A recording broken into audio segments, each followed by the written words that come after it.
Hello. So it has been a while, and mainly because school happened, and I've been very busy since then. Also, anxiety went up, so that's always fun to deal with.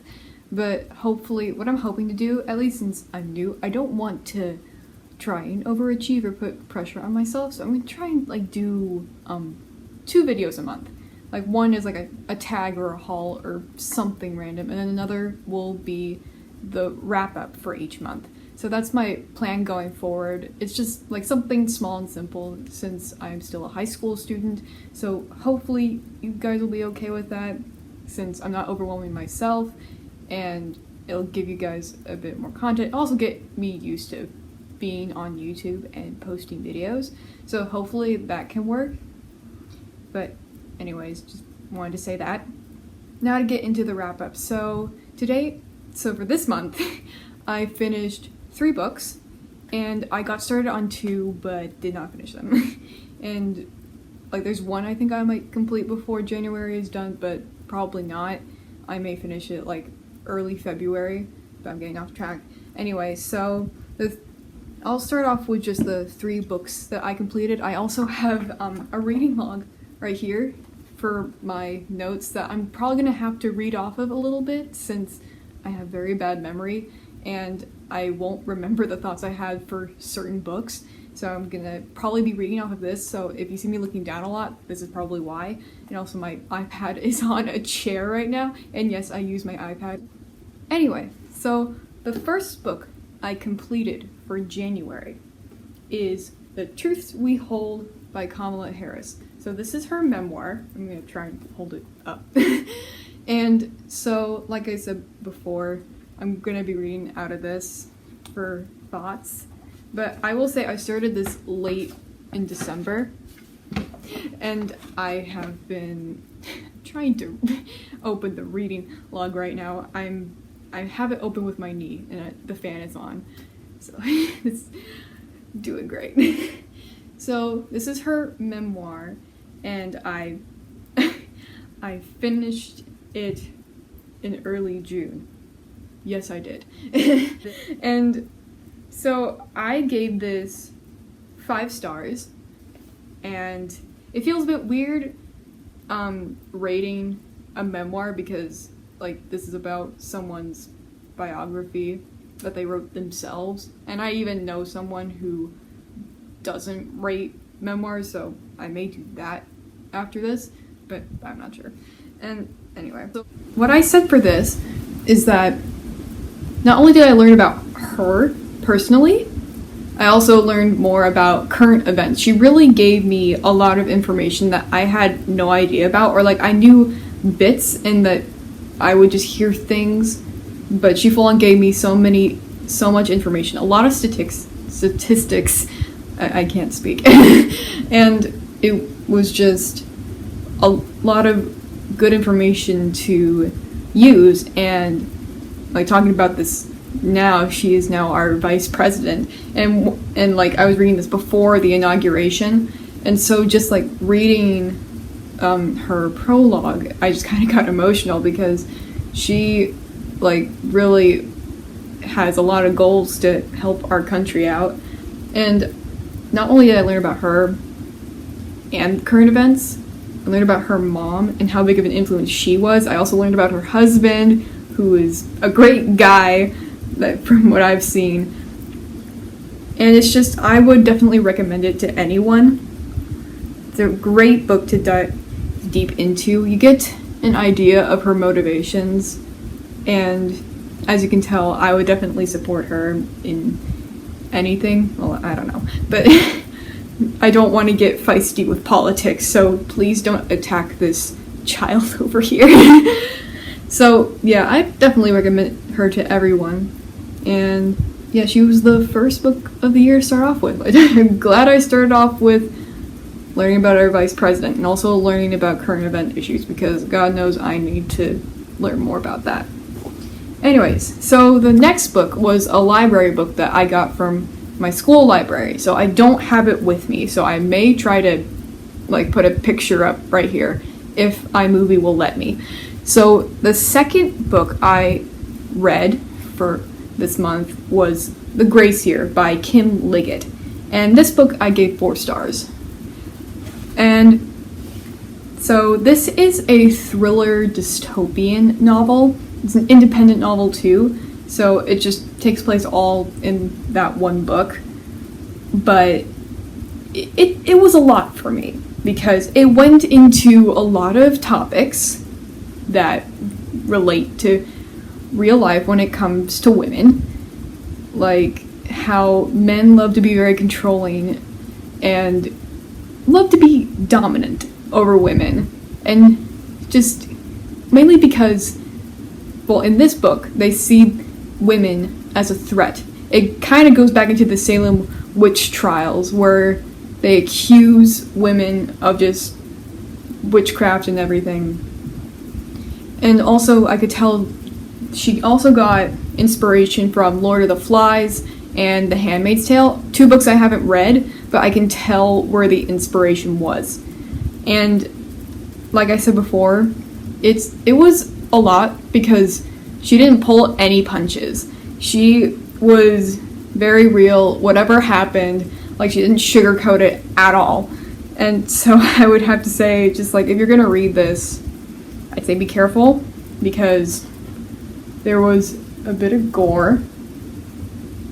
Sorry, I thought it was a bug. And anyway, it was a bit of gore, and it's just, like, some parts just, like, my heart dropped, and I had to take a break for a few days at a time, because some stuff just that happened in it, I would just be like, and yeah, so if you're going into this or planning on reading it, I'd say just reminder, there's a bit of trigger warnings in there. Like, I came out of it feeling like it felt bittersweet, and then I read the author's note, and then I completely understood. And since I don't have the book, I wanted to read it out. I tried to look for it on the internet, but I couldn't find it anywhere. So if anyone ever gets the book The Grace Year out there, once you're done reading it, read the author's note, because then you'll understand everything. Alright, so now up to the 3rd book, and this one I had to do for school. So, Great Gatsby by F. Scott Fitzgerald. So, honestly, turning the page, I was expecting to not like this, or just find it meh. It's mainly because I have heard mixed reviews. I have heard people just hate this book, and I could see why, but I liked it. I was actually surprised, because before reading this, our teacher made us read a short story by F. Scott Fitzgerald just to get used to his writing style, and I liked his writing style. I was expecting it to be something like Old English, like something I would have to translate in each and every sentence. I didn't have to do that. I am happy I didn't, and his writing is very, very fancy.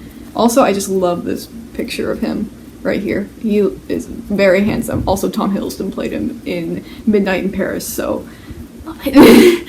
And so, The Great Gatsby, I would say, if you're looking for, this is like the same thing I have to say about The Grace Year. If you're looking for something more with happier themes, then you may not like this book. I think that's why people didn't like it, because when it came to the characters, almost all of them were pretty unlikable. and it's just like, if you're trying to connect with them, you're gonna hate them. And I did not do that. Since I'm doing this for school, I just analyzed them. Like, the only decent person in the book, sort of, is Gatsby himself. That's who this is about, which is Gatsby. And also, by the way, I'm not really good at explaining the synopsis of stories, because I feel like I might accidentally give something away. So, yeah, anyway. So I didn't connect with the characters because I didn't want to. I analyzed them because it seems every time I watch a movie or read a book from the 20s, they always have this careless attitude. And I just, like, I look at it and it's like they're trying to act careless because they're trying to hide the fact that they don't have a good life. And that's basically almost every character in here. Every character's life in here is crap, even though the 20s was the most successful decade for the country in the century. And, well, for the most part, there were some issues. But it was... And also, what I got out of this was I definitely got more of an insight into F. Scott Fitzgerald's mind. I felt like everything that he was going through, he expressed in this story. Because he was, I think he was a war veteran, and the World War I broke him. He kind of was questioning his life. He was questioning, like, the entirety of America's purpose. It's just like, where's the dream? Are we running towards anything, or is there nothing at all waiting for us at the end? He was going through a lot. And he just felt like the ecstasy that came from the 20s with all these parties and this glamour, it was like it wasn't helping. And just like it could only do so much before you felt broken again. And that's why I liked this book. It's because it gave me more of an idea of what the 20s was like. Beautiful, but very tragic. And that's also what this story was. Beautiful and tragic. Or beautiful but tragic. So yeah, that's why I gave it 4 stars. I mean, and like I said for the grades, why I gave them 4 stars is like they're beautifully written. There's really well-developed characters. They're very complex, and you may not like them. And also the endings are bittersweet. It's like, they're really amazing. It's just, the reason I didn't give them 5 stars is because they're not worlds I want to revisit. And, like, because the 20s, they sound great, but if you really look at it, you wouldn't want to live in that time period. It's really not all that fun. So yeah, this is like I guess I could say this is the first school book for 2021. You'll definitely be seeing more in the next book I'll be reading for school. It's supposed to be interesting. So yeah, those are the books I finished. Now, for the ones I didn't finish, I'm just gonna mention them briefly and I'll say where I am. But that's it. I'm not gonna talk about them further. So, that next one on here that I started was Six of Crows by Leigh Bardugo, and I am 100 pages in, exactly, almost exactly. And I am liking it so far, but it's just like, with every book, I have to get used to a new writing style, and so if one's going to be more complex, it's going to be harder for me to get through the book. If it's more simple, it'll be a breeze. Now, the second book I started on was The Bone Houses by, her name's covered up, Emily Lloyd Jones. This is already giving me Neil Gaiman vibes, and Neil Gaiman is an amazing author. I love him. He helped co-write Good Omens, and Good Omens has changed my life. So, yeah, I am really loving this book so far. I think I am almost 100 pages through. So, yeah. Those are the 2 books that I have started on, and hopefully will finish in February. So that's all I have for this video, and sorry I've been away, but like I said before, school is making me work, and I also have other skills to worry about, but I'll do my best to like try and make a book tag video, maybe in the middle of February. Hopefully I'll see you guys then, but if I'm busy from school, there may not be a video. Just saying, just preparing you for disappointment. I'm 16, it's just probably gonna happen, so, but thank you for watching me babble on about this stuff. I hope to improve in talking about books, but I don't know. Anyway, bye.